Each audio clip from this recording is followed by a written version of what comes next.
दुर्गाये नमः। अतः दुर्गा कवच।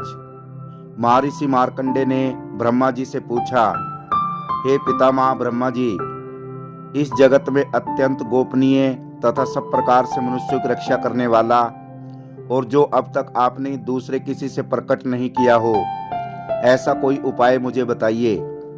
ब्रह्मा जी बोले, हे महामुने, ऐसा उपाय तो एक देवी का कवच ही है, जो सबसे गोपनीय, पवित्र तथा संपूर्ण प्राणियों का उपकार करने वाला है। हे ब्राह्मण, उसे सुनिए। दुर्गा की 9 मूर्तियां हैं, जिन्हें नवदुर्गा कहते हैं। उनके अलग अलग नाम इस प्रकार हैं। पहला नाम शैलपुत्री, दूसरा नाम ब्रह्मचारिणी, तीसरा चंद्रघंटा, चौथा कुष्मांडा, पांचवा स्कंद माता और छठे रूप को कात्यायनी कहते हैं। 7वीं कालरात्रि और 8वीं महागौरी के नाम से प्रसिद्ध है। 9वीं सिद्धिरात्रि। ये सब नाम महात्मा ब्रह्मा द्वारा ही प्रतिपादित हुए हैं। जो मनुष्य अग्नि से जल रहा हो, रणभूमि में शत्रुओं से घिर गया हो या विषम संकट में फंस गया हो तथा इस प्रकार भय से आतुर होकर जो भगवती दुर्गा के शरण में आया हो, उसका कभी कोई अशुभ नहीं होता। युद्ध के समय संकट पड़ने पर भी उसके ऊपर कोई आपत्ति दिखाई नहीं देती। उसे शोक, दुख और भय नहीं होते। जिन्होंने भक्ति पूर्वक देवी का चिंतन किया है, उसका निश्चय ही उत्थान होता है। हे देवेश्वरी, जो तुम्हारा स्मरण करते हैं, उनकी तुम निस्संदेह रक्षा करती हो। चामुंडा देवी प्रेत पर चढ़ी है। वाराही का वाहन भैंसा है। इंद्री का वाहन हाथी है। वैष्णवी देवी का गरुड़ ही आसन है। माहेश्वरी वृषभ पर आरूढ़ है। कुमारी का वाहन मोर है। लक्ष्मी देवी कमल के आसन पर स्थित हैं और हाथों में कमल लिए हुए हैं। वृषभ पर आसन ईश्वरी देवी ने श्वेत रूप धारण कर रखा है। ब्रह्मा देवी हंस पर बैठी हुई हैं और सब प्रकार के आभूषणों से अलंकृत हैं। इस प्रकार ये सभी माताएं सब प्रकार के आभूषणों से युक्त हैं। ये देवियां अनेक प्रकार के आभूषणों से युक्त तथा अनेक प्रकार के रत्नों से सुशोभित हैं।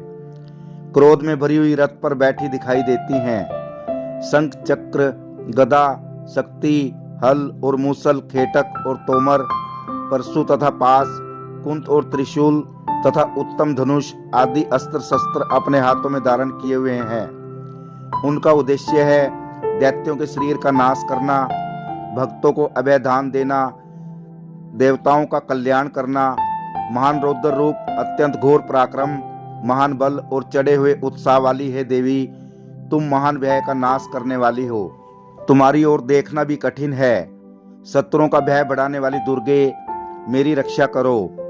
पूर्व दिशा में इंद्री नाम से कही जाने वाली इंद्र शक्ति मेरी रक्षा करें। अग्नि कोण में अग्नि शक्ति, दक्षिण दिशा में वाराही तथा नेत्र कोण में खड्ग धारिणी मेरी रक्षा करें। उत्तर दिशा में कुमारी और ईशान कोण में त्रिशूल धारण करने वाली शूलधारिणी देवी मेरी रक्षा करें। पश्चिम दिशा के वरुण शक्ति और वायव्य कोण में मृग पर सवारी करने वाली देवी मेरी रक्षा करें। ब्राह्मणी ऊपर की तरफ से मेरी रक्षा करें और वैष्णवी देवी नीचे की ओर से रक्षा करें। इसी प्रकार सबको अपनी सवारी बनाने वाली चामुंडा देवी 10 दिशाओं में मेरी रक्षा करें। जय मेरे अग्रभाग की और विजय पीछे की ओर से रक्षा करें। वाम भाग की अजीता और दक्षिण भाग में अपराजिता मेरी रक्षा करें। उद्योतनी शिखा की रक्षा करें और उमा मुर्दा स्थान की रक्षा करें। ललाट में मालाधारी बचावे और यशोनी देवी मेरी बहू को बचावे। बहू के बीच में त्रिनेत्रा और नासिका की यमघंटा देवी रक्षा करें। दोनों नेत्रों के मध्य में शंखिनी और कानों द्वारकावासिनी रक्षा करें। कालिका देवी गालों की तथा भगवती कानों के मूल में रक्षा करें। नासिका में सुंधा और ऊपर के होठ में चर्चिका देवी रक्षा करें। नीचे के होठ में अमृतकला तथा जीव की सरस्वती रक्षा करें। कुमारी दांतों की और चंडिका कंठ स्थान की रक्षा करें। चित्रघंटा गले की गुटकी की और महामाया तालू में रहकर रक्षा करें। कामाक्षी ठोडी की और सर्वमंगला मेरी वाणी की रक्षा करें। भद्रकाली गर्दन की और धनुर्धारी मेरुदंड की रक्षा करें। कंठ के बाहरी भाग की नीलग्रीवा और कंठ की नाली की नलकुबरी रक्षा करें। दोनों कंधों में खड्गनी और मेरी दोनों भुजाओं की रक्षा ब्रिजधारणी करें। दोनों हाथों की दंडनी और उंगलियों की अंबिका रक्षा करें। सुलेश्वरी नखों की रक्षा करें। कुलेश्वरी कोख में रहकर रक्षा करें। महादेवी दोनों सत्रों की और शोक विनाशिनी देवी मन की रक्षा करें। ललिता देवी हृदय में और शूलधारणी पेट में रहकर मेरी रक्षा करें। नाभि की कामिनी और गुहा भाग की गोहेश्वरी रक्षा करें। पूतना और कामिनी लिंग की और मिष्यावासिनी गुदा की रक्षा करें। भगवत की कमर की और विंध्यवासिनी घुटनों की रक्षा करें। संपूर्ण कामनाओं को देने वाली महाबली देवी दोनों जंघाओं की रक्षा करें। नारसिंगी दोनों एड़ियों की और तेजस्वी देवी दोनों पांवों के ऊपरी भाग की रक्षा करें। सिरी पैरों की उंगलियों में और स्थलवासियों पैरों के तलवों की रक्षा करें। दृष्टा का कराली देवी नखों की और उदर केशनी देवी बालों की रक्षा करें। रोमावलियों के छेदों की कावेरी और त्वचा की वागेश्वरी देवी रक्षा करें। पार्वती देवी रक्त, मज्जा, वसा, मांस, हड्डी और मैदे की रक्षा करें। आंतों की कालरात्रि और पित्त की मुक्तेश्वरी रक्षा करें। मलाधार आदि पद्म कोशों में पद्मावती और कफ में चूड़ामणि देवी स्थित होकर रक्षा करें। नखों के तेज की ज्वालामुखी रक्षा करें। अभेद्या देवी समस्त शरीर में जहां जहां जोड़ हैं उन सब जोड़ों की रक्षा करें। ब्रह्म मेरे वीर्य की रक्षा करें। क्षत्रियेश्वरी छाया की तथा धर्म धारणी देवी मेरे अहंकार, मन और बुद्धि की रक्षा करें। वज्रहस्ता देवी मेरे प्राण, अपान, व्यान, उदान और समान इन 5 वायुओं की रक्षा करें। कल्याण शोभना मेरे प्राण की रक्षा करके मुझे दुर्गायु बनावें। रस, रूप, गंध, शब्द और स्पर्श इन विषयों का अनुभव करते समय योगिनी देवी रक्षा करें। सतवगुण, रजोगुण और तमोगुण की रक्षा सदा नारायणी देवी करें। वाराही आयु की रक्षा करें तथा वैष्णवी धर्म की रक्षा करें।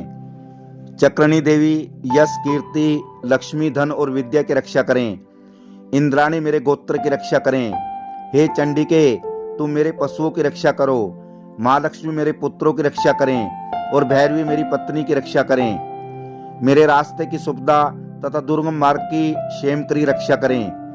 राजा के दरबार में महालक्ष्मी रक्षा करें तथा सब और व्याप्त विजय देवी सब प्रकार से मेरी रक्षा करें। हे देवी, जो स्थान इस कवच पाठ में नहीं कहा गया है अतः रक्षा से रहित है, वह सब तुम्हारे द्वारा सुरक्षित हो, क्योंकि तुम विजयशालिनी और पापानाशिनी हो। यदि अपने आप का भला चाहे तो मनुष्य बिना कवच के कहीं एक पग भी न जाए। कवच का पाठ करके ही यात्रा करें। नित्य कवच के पाठ द्वारा सब ओर से सुरक्षित मनुष्य जहां जहां भी जाता है वहां वहां उसे धन लाभ होता है तथा सारी कामनाओं की सिद्धि करने वाली विजय की प्राप्ति होती है। वह जिस जिस अभीष्ट वस्तु का चिंतन करता है उसको निश्चय ही प्राप्त करता है। वह पुरुष इस पृथ्वी पर अतुलनीय मान ऐश्वर्य का भागी होता है। इससे सुरक्षित मनुष्य निडर हो जाता है। संग्राम में उसकी पराजय नहीं होती तथा वह तीनों लोकों में पूजनीय होता है। देवी का कवच देवताओं के लिए भी दुर्लभ है। जो प्रतिदिन यत्न पूर्वक प्रातः, दोपहर तथा सायंकाल को श्रद्धा के साथ इसका पाठ करता है उसे देवी कला प्राप्त होती है तथा वह तीनों लोकों में कहीं भी पराजित नहीं होता। वह अकाल मृत्यु रहित हो 100 से अधिक वर्षों तक जीवित रहता है। लूता और फोड़े आदि उसकी संपूर्ण व्याधियां नष्ट हो जाती हैं। सथावर, कृतम विष ये सभी प्रकार के विष दूर हो जाते हैं। उनका कोई असर उस पर नहीं होता। इस पृथ्वी पर मारण, मोहन आदि जितने अभिचारक प्रयोग होते हैं तथा इस प्रकार के जितने मंत्र यंत्र होते हैं वे सब इस कवच को हृदय में धारण कर लेने पर मनुष्य को देखते ही नष्ट हो जाते हैं।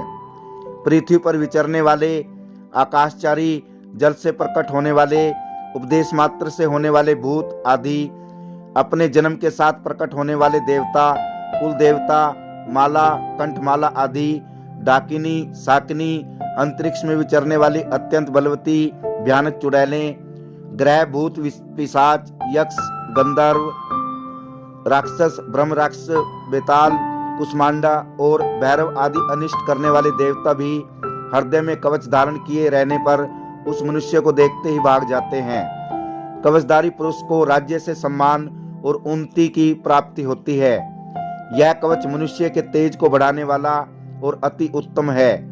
कवच का पाठ करने वाला पुरुष अपनी कीर्ति से विभूषित पृथ्वी तल पर अपने सुयश के साथ साथ वृद्धि को प्राप्त होता है। जो पहले कवच का पाठ करके उसके बाद दुर्गा सप्तशती का पाठ करता है, उसकी जब तक वन पर्वत और कानों सहित यह सभी पृथ्वी टिकी है, पृथ्वी पर पुत्र पौत्र आदि संतान परंपरा बनी रहेगी।